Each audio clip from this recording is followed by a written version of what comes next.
Hello viewers, welcome to Telugu dose and don't fight to subscribe my channel. ఈ వీడియోలో నేను ఇంపార్టెంట్గా సప్లిమెంటరీ రాసే వాళ్ళకి, బెటర్మెంట్స్ రాసే వాళ్ళకి ఈ వీడియో చేస్తున్నాను.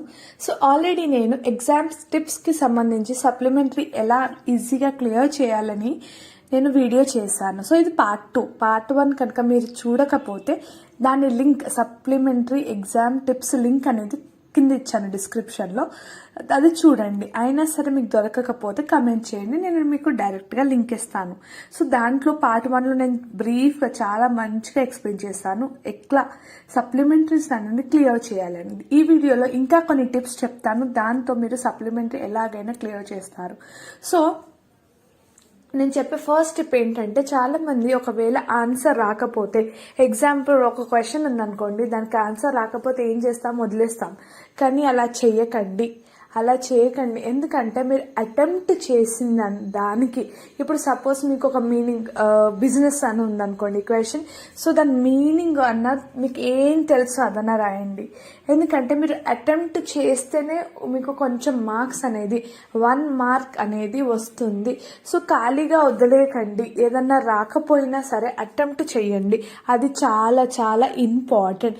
ఇంకా మీరు పేపర్ అనేది జల్లిచ్చి వెళ్ళిపోకండి. మీకు ఉన్న టైంని యూటిలైజ్ చేసుకోండి. ఒకవేళ మీకు టైం ఇంకా ఉంది అనుకోండి, మీరు మీ పేపర్ ప్రజెంట్ని సరిగ్గా చేయండి. మీరు క్వశ్చన్ పేపర్ సరిగ్గా క్వశ్చన్ నంబర్ రాసారా, లేక సైడ్ హెడ్డింగ్స్ని హైలైట్ చేయండి, పెన్సిల్ తోటి మార్క్ చేయండి, నీట్గా పెట్టండి ఎగ్జామ్ పేపర్. సో మీరు ఎంత రాస్తారో కూడా ఇంపార్టెంటే, మీరు ఏ విధంగా ప్రజెంట్ చేస్తారో కూడా అంతే ఇంపార్టెంట్. సో ఆన్సర్ నేను చెప్పాను కదా లాస్ట్ వీడియోలో, ఏ విధంగా 10 మార్క్స్ ఆన్సర్ రాయాలి. సో మీరు ఎక్కువ స్ట్రైకింగ్స్ అవన్నీ చేయకండి, అది క్లమ్జీగా ఉంటుంది. సో నీట్గా ప్రజెంటేషన్, ఇప్పుడు మనం ఎక్కడైనా వెళ్తే ఎలా నీట్గా ఉంటామో, సో ప్రజెంటేషన్, పేపర్ ప్రజెంటేషన్ కూడా చాలా చాలా ఇంపార్టెంట్.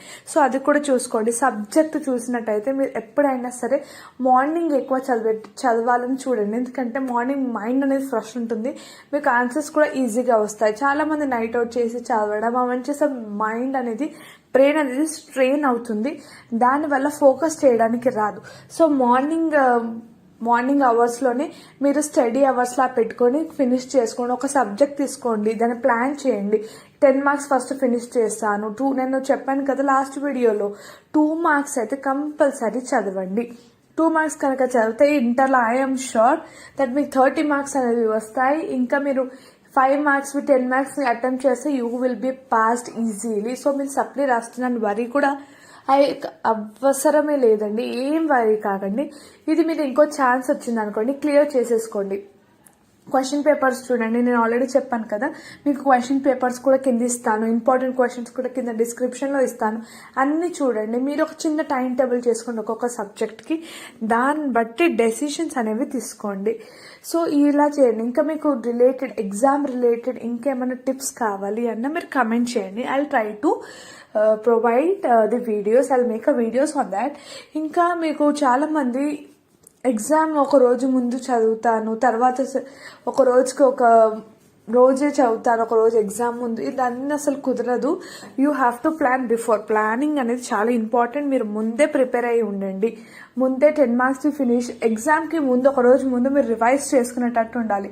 ఒక రోజు ముందు చదివేస్తే మళ్ళీ మనకి స్ట్రెయిన్ అయితే అవుతుంది, ట్రబుల్ అయితే అవుతుంది. అలా చేయకండి, మీరు ముందే ప్లాన్ చేసుకోండి. ఒక్కొక్క సబ్జెక్ట్ ఎలాగైనా క్లియర్ చేసుకోవచ్చు మీరు సప్లిమెంటరీ. ఇంకా సప్లిమెంట్ ఇంటర్లో మీరు ఎప్పుడు గుర్తుపెట్టుకోండి, మోస్ట్లీ మనకి ప్రీవియస్ ఇయర్ క్వశ్చన్ పేపర్స్ నుంచో క్వశ్చన్స్ వస్తాయి. సో మీరు చదివిన తర్వాత ప్రీవియస్ ఇయర్ క్వశ్చన్ పేపర్ ఒకసారి ఓపెన్ చేయండి, చూడండి. మీరు ఒకవేళ ఈ పేపర్ ఎగ్జామ్లో వస్తే దాన్ని రాయగలుగుతున్నారా లేదా, దాంట్లో ఉన్న ఆన్సర్స్ అటెంప్ట్ చేస్తున్నారా లేదా. పోనీ ఒకవేళ వస్తలేవు ఆన్సర్స్, మీకు రావు, మీరు అవి చదవండి. ఎందుకంటే అవి మళ్ళీ వచ్చే ఛాన్సెస్ అయితే ఉంది కదా. సో అలా చెక్ చేసుకోండి. ఈ విధంగా ఎగ్జామ్స్ అనేది నీట్గా ప్రజెంట్ చేయండి. ఆన్సర్, మీకు వచ్చిన ఆన్సర్ ఎంత ఇంపార్టెంటో మీరు ప్రజెంట్ చేయడం కూడా అంతే ఇంపార్టెంట్. నీట్గా ప్రజెంట్ చేయండి. టైం మేనేజ్మెంట్ చూసుకోండి. మీరు ఒక ఆన్సర్ ఒక 10 మినిట్స్లో ఫినిష్ చేస్తాను, 15 మినిట్స్లో ఫినిష్ చేస్తారు, ఇలా పెట్టుకొని రాయండి. లాస్ట్ మూమెంట్ వరకు రాసుకుంటూ పోతే మీరు ఫినిష్ అయితే కాదు. సో ఒక 10 మినిట్స్ 5 మినిట్స్ ముందే ప్రిపేర్ అయ్యేటట్టు, ఫినిష్ చేసేటట్టు చూడండి. So that's all. Thank you for watching this video and don't forget to subscribe my channel.